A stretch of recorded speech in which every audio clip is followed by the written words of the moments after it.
بسم الله الرحمن الرحيم. يا أيها المزمل قم الليل إلا قليلا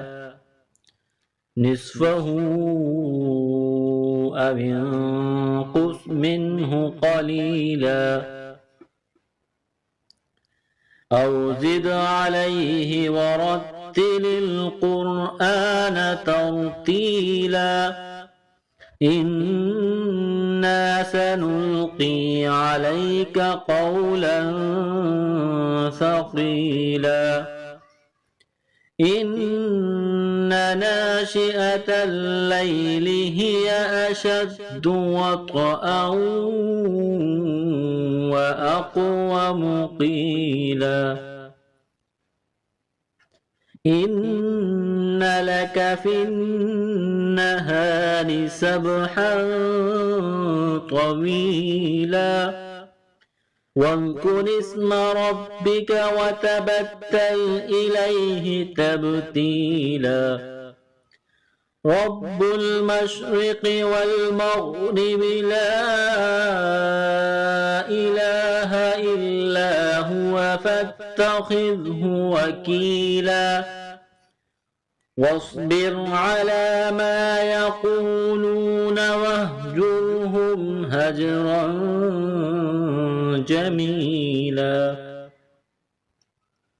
وذرني والمكذبين أولي النعمة ومهلهم قليلا إن لدينا أنكالا وجحيما وطعاما ذا غصة وعذابا أليما يوم ترجف الأرض والجبال وكانت الجبال كثيبا مهيلا إنا أرسلنا إليكم رسولا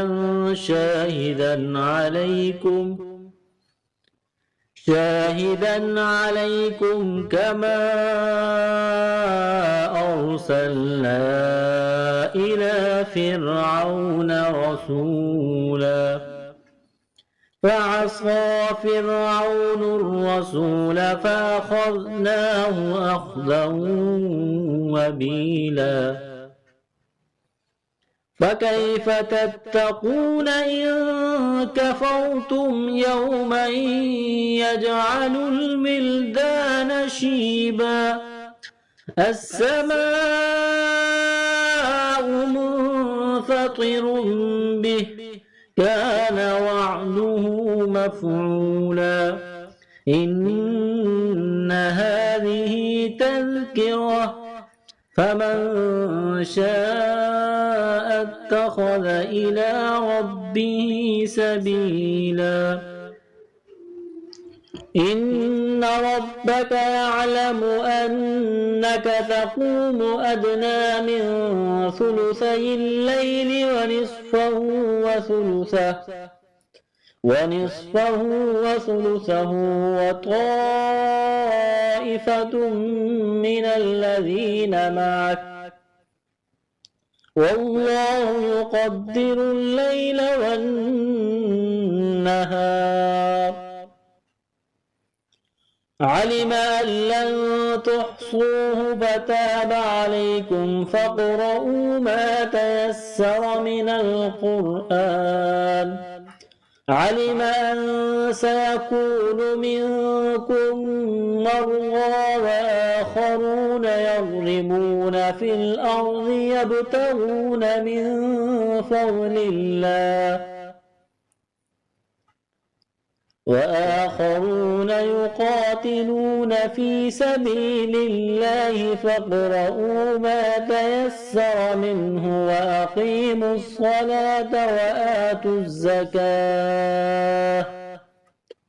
وأقرضوا الله قرضا حسنا وما تقدموا لأنفسكم من خير تجدوه عند الله هو خيرا وأعظم أجرا واستغفروا الله إن